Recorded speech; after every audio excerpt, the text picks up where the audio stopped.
Good morning to everyone, welcome to vision MPTET 2020। बात की जा रही है ईवीएस पेडागोजी की, और ईवीएस पेडागोजी के अंतर्गत जो हमारा टॉपिक रहेगा आज का मोस्ट इम्पोर्टेंट टॉपिक है, ये है आपका पर्यावरणीय शिक्षा के सूत्र एवं दायित्व। डायरेक्ट क्वेश्चंस आपके एग्जाम में पुटअप किए जाएगा 1 से 2 नंबर का। ओके, तो आप ध्यानपूर्वक इसको देखिए। बात की जा रही है पर्यावरणीय शिक्षा के सूत्र एवं दायित्व। आखिर अध्यापक का क्या दायित्व है, क्यों ये दायित्व बन जाता है कि वह पर्यावरणीय शिक्षा के सूत्र का प्रयोग करें आपके पर्यावरण अध्ययन के दौरान। इससे होगा क्या? इससे होगा ये कि जो शिक्षण है आपका, तो शिक्षण को सरल और आसान बनाने के साथ साथ हम उसको प्रभावी भी बना सकेंगे यदि अध्यापक उसकी क्या है, शिक्षा के सूत्रों का प्रयोग करके पढ़ाते हैं तब। दूसरा है आपका कि विषय को बालक के मानसिक स्तर के अनुकूल बनाने में भी क्या हो जाती है, मदद मिल जाती है अगर अध्यापक क्या करते हैं, आपके शिक्षा के सूत्रों का प्रयोग करते हुए अगर पढ़ाते हैं। ठीक है ना, तो अध्यापक को यहाँ पर जानकारी लग जाती है हमें बच्चे किस स्तर के हैं, हमें उनके स्तर के अनुसार क्या करना है, चीज़ों को डिफाइन करना है, किस क्रम से बढ़ना है आगे, ये सारी चीज़ें। थर्ड है आपका विषय वस्तु को क्रमबद्ध रूप से प्रस्तुत किया जा सके। जो भी आप सब्जेक्ट, जो भी आप चैप्टर पढ़ा रहे हैं, उसको किस क्रम में पढ़ाना है, क्या सामान्य से विशेष की ओर पढ़ाना है, क्या विशेष से सामान्य की ओर पढ़ाना है, ये मतलब सारी जानकारी अध्यापक को होनी चाहिए। और ये सारी जानकारी लगती है जो भी आपके शिक्षा के सूत्र होते हैं। अगर वो पर्यावरण के अध्यापक है तो पर्यावरणीय शिक्षा के सूत्रों का प्रयोग करेंगे। ठीक है ना, तो पर्यावरण में वो क्या करेंगे, शिक्षा के सूत्रों का प्रयोग करके बच्चे को क्या करेंगे, सारी चीज़ें आपकी समझाएंगे। इससे क्या होगा, इससे ये होगा कि हमारे जो भी उद्देश्य रखे गए हैं पर्यावरणीय शिक्षा के, वो हमारे क्या होंगे, फुलफिल हो जाएंगे। ओके, तो सबसे पहले देख लेते हैं आपके प्रमुख कुछ सूत्र हैं।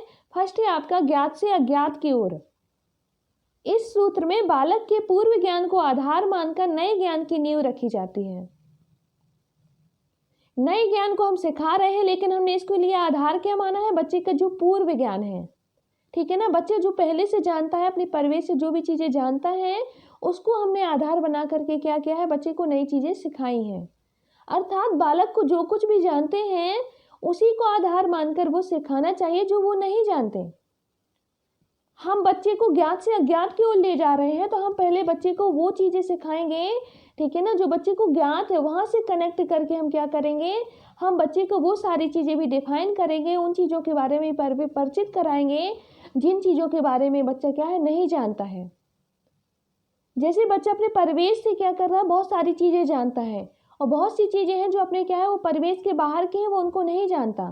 तो अब हम क्या करेंगे, हम परिवेश के बाहर की चीज़ें, अगर हम अज्ञात चीज़ों को सिखाना चाह रहे हैं, तो सबसे पहले हमें उन चीज़ों के बारे में जो उसके परिवेश से क्या हुई हैं, जुड़ी हुई हैं, हम उसके परिवेश की चीज़ों को जोड़ करके या उसके परिवेश की चीज़ों से सारी चीज़ें क्या करेंगे, आपकी कनेक्ट करते हुए परिवेश के बाहर की चीज़ें क्या करेंगे, सिखाएंगे। ये कहलाता है आपका ज्ञात से अज्ञात की ओर। अगर बात की जाती है अध्यापक ये कैसे जाने कि उसको ज्ञात है, कुछ चीज़ें पूर्व ज्ञान वो रखता है या नहीं रखता है, तो बालक को कोई भी विषय वस्तु पढ़ाने से पहले अध्यापक क्या करे, वहाँ पर प्रश्न पूछकर पता कर सकता है कि बच्चे का जो लेवल है, बच्चे का जो स्तर है, वो कितना है, कितनी चीज़ें वो जानता है, और उसे क्या बताने की ज़रूरत है अध्यापक को। इस तरीके से वो क्या प्रश्न पूछ करके बच्चे से पता करे। ओके, बात करेंगे नेक्स्ट आपका सरल से कठिन की ओर। सरल से कठिन की ओर बालक की दृष्टि को ध्यान में रखते हुए, अर्थात हमें बालक को ध्यान में रखते हुए क्या करना है, बालक के लिए जो सरल हो, ना कि अध्यापक के लिए। बालक के लिए जो सरल हो उसका ज्ञान पहले देना चाहिए। इससे होगा क्या, जो चीज़ बालक को सरल लगती है वो चीज़ अगर हम बच्चे को वहाँ से स्टार्टिंग करेंगे, तो इससे बच्चा जो उस टॉपिक में, ठीक है ना, उस क्लास में, उस सब्जेक्ट में क्या करेगा, रुचि उत्पन्न हो जाएगी, उसकी इंटरेस्ट लेने लगेगा, और फिर हम धीरे धीरे क्या करेंगे, उसको सरल से कठिन की ओर ले जाएंगे। ठीक है ना, तो हम सरल से कठिन का ज्ञान कराना स्टार्ट कर देंगे। ठीक है ना, इस तरीके से हमें क्या करना है, आपके सरल से कठिन की ओर बच्चे को सिखाना है। नेक्स्ट हम इसी में बात करेंगे आपके मूर्त से अमूर्त की ओर। मूर्त से अमूर्त की ओर, आप इसे क्या है, स्थूल से सूक्ष्म की ओर भी कह सकते हैं। ठीक है ना, सेम चीज है। अगर बात की जाती है मूर्त से, क्या तात्पर्य है, जो बालक के समक्ष प्रस्तुत हो, जो बालक के समक्ष जो भी चीज़ें आपकी रखी हुई हैं, ठीक है ना, अगर बच्चा उन्हें क्या कर रहा है, उन्हें मतलब जो बालक के सामने क्या प्रस्तुत है उन्हें देख पा रहा है, वो सारी चीज़ें क्या है आपकी प्रत्यक्ष हैं। अगर वही बात की जाती है अमूर्त से तात्पर्य क्या है, जिसके बारे में बालक अनुमान लगाता है, ठीक है ना, जिसके बारे में बालक नहीं जानता, बालक क्या कर रहा है, अनुमान लगाए जा रहा है, वो आपकी आती है अमूर्त चीज़ें। तो यहाँ पर होगा क्या कि मूर्त को हम आधार बना करके, ठीक है ना, उसके पीछे जो भी विचार आते हैं, ठीक है ना, हम मूर्त से उसको अमूर्त की ओर ले जाएंगे।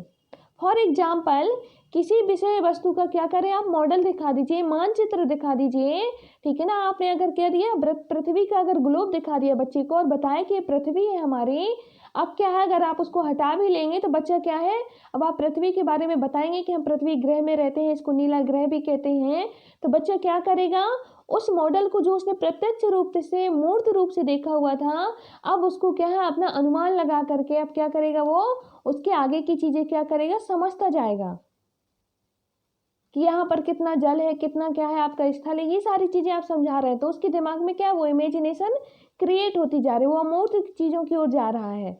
ओके, इस तरीके से क्या अध्यापक को मूर्त से अमूर्त की ओर का सूत्र का प्रयोग करना है शिक्षा के दौरान। नेक्स्ट है आपका पूर्ण से अंश की ओर।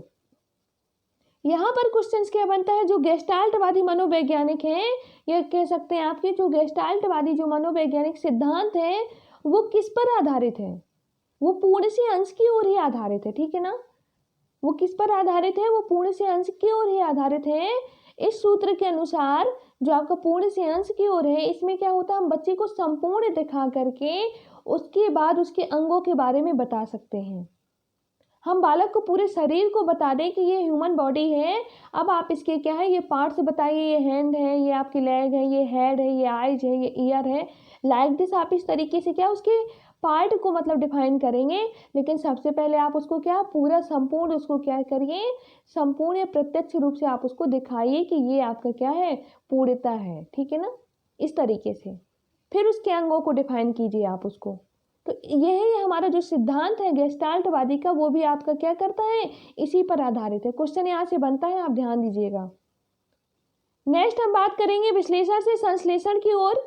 विश्लेषण का अर्थ होता है टुकड़ों में तोड़ना, विश्लेषण कर रहे हैं आप, ठीक है ना, एनालिसिस कर रहे हैं किसी चीज़ का, तो आप क्या करेंगे, कहते हैं ना बाल की खाल निकालेंगे, वहाँ पर क्या आप बिल्कुल चीज़ों को बारीकी से समझेंगे। जितनी भी चीज़ें आएंगी आप क्या करते हैं, कोई कविता जब आप करते हैं तो कविता को पढ़ते समय आप क्या कर रहे हैं, जितनी भी आपकी क्या है लाइनें आ रही हैं, लाइनों में जो भी आपके शब्द आ रहे हैं, उन शब्द का क्या निकाल रहे हैं आप, अर्थ निकाल रहे हैं। फिर उनको क्या कर रहे हैं आप, उनके अर्थ को समझा रहे हैं, बच्चों को विस्तार से समझा रहे हैं। तो वही चीज़ यहाँ पर पर्यावरण शिक्षक को चाहिए कि विस्तार पूर्वक पूरे पाठ का वर्णन करना चाहिए डिटेल में, ठीक है ना, उससे रिलेटेड चीज़ें उसको बच्चे को बताना चाहिए। और उसके पश्चात जब आपका क्या हो जाए, आपका जो पाठ है वो पूरा कंप्लीट हो जाए, उसके पश्चात एक संक्षिप्त रूप में पुनः बच्चों के सामने प्रस्तुत कर दीजिए आप सारांश के रूप में। तो हम क्या करते हैं, ऐसे ही कविताओं में करते हैं, हमने क्या किया उसको डिटेल में बताया और लास्ट में हमने सीधे क्या है लाइनों का सारांश बता दिया। ओके, तो ये चीज़ है आपकी विश्लेषण से संश्लेषण की ओर। नेक्स्ट है आपका विशेष से सामान्य की ओर। आपने देखा आगमन विधि में हम किस ओर जाते हैं, विशेष से सामान्य की ओर जाते हैं, उदाहरण से नियम की ओर जाते हैं, ना कि नियम से उदाहरण की ओर। वही बात की जाती है निगमन विधि की, तो निगमन विधि में हम क्या होते हैं आपके सामान्य से विशेष की ओर जाते हैं, ठीक है ना, यानी कि नियम से उदाहरण की ओर जाते हैं निगमन विधि में। लेकिन आगमन क्या होती है, ये जस्ट एक दूसरे की क्या है, अपोजिट है। तो आपको यहाँ पे याद रखना, हम प्राथमिक स्तर के बच्चे को पढ़ा रहे हैं, वहाँ पर जो हमारी आगमन विधि होती है वो ज़्यादा बेहतर मानी जाती है, ठीक है ना, क्योंकि बच्चे का जो मेंटली लेवल होता है वो इतना ज़्यादा नहीं होता कि वो आपके क्या सिद्धांतों को, आपके क्या नियमों को लर्न कर सके। तो हमें क्या करना है, बच्चे को विशेष से सामान्य की ओर ले जाना है। इसमें बालक को विशेष ज्ञान की ओर से सामान्य ज्ञान की ओर ले जाइए, अर्थात पहले बालक को उदाहरण प्रस्तुत कीजिए और बाद में सिद्धांत बताइए। अगर आप बच्चे को ग्रेविटेशनल फोर्स बता रहे हैं, गुरुत्वाकर्षण का जो नियम है, लॉ है, अगर आप बच्चे को वो समझाना चाह रहे हैं तो क्या आप उसको सीधे नियम बता देंगे? आप उसको डायरेक्ट नियम तो नहीं समझा पाएंगे, याद तो नहीं करा पाएंगे उस बच्चे को, तो आप क्या करेंगे, कोई भी चीज़ ऊपर की ओर फेंकेंगे, पुनः वो नीचे आएगी, फिर वो ऊपर जाएगी, फिर वो नीचे आ जाएगी ऑटोमेटिक। तो फिर इसके माध्यम से, उदाहरण के माध्यम से आप बच्चे को क्या करेंगे, बाय एंड बाय धीरे धीरे आप क्या करेंगे, बच्चे को आप उसको सिद्धांतों की ओर, यानी कि आप उसे क्या है बताएंगे कि ये चीज़ ये कहलाती है।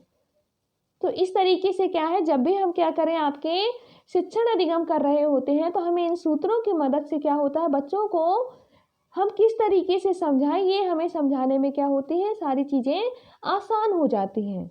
ओके, अगर बात करें नेक्स्ट है आपका, नेक्स्ट एंड लास्ट है मनोवैज्ञानिक क्रम से तर्क की ओर। बालक के सर्वप्रथम व्यवहार का अध्ययन करके उसको तर्क की ओर ले जाइए।